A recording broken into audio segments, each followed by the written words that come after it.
Car salespeople should not judge a book by its cover. When I was just 20, I landed a lucrative development contract with a company in the city, their Wall Street, and as a result found myself the director of a small computer company. In the 80s in the UK, most new cars on the road were company cars because it was very tax efficient, so I called a local Ford dealer to set up a test drive of one of their higher-end cars.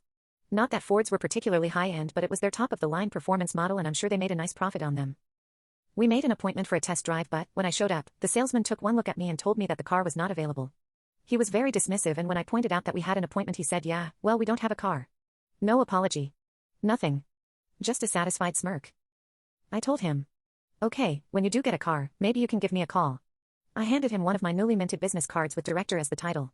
Suddenly he was very interested, but I was over it at that point and walked out while he followed me, explaining that he had made a mistake and they did have a car after all.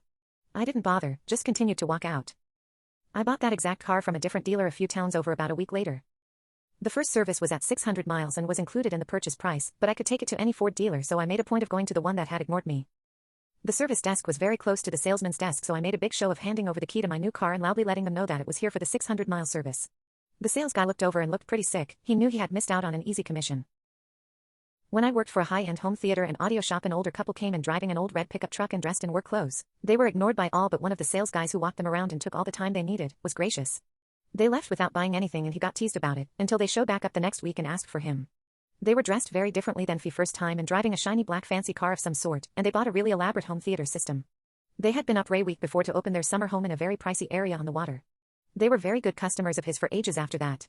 Nice people too. I worked in estimating and design, so I got to work with them on their audio systems.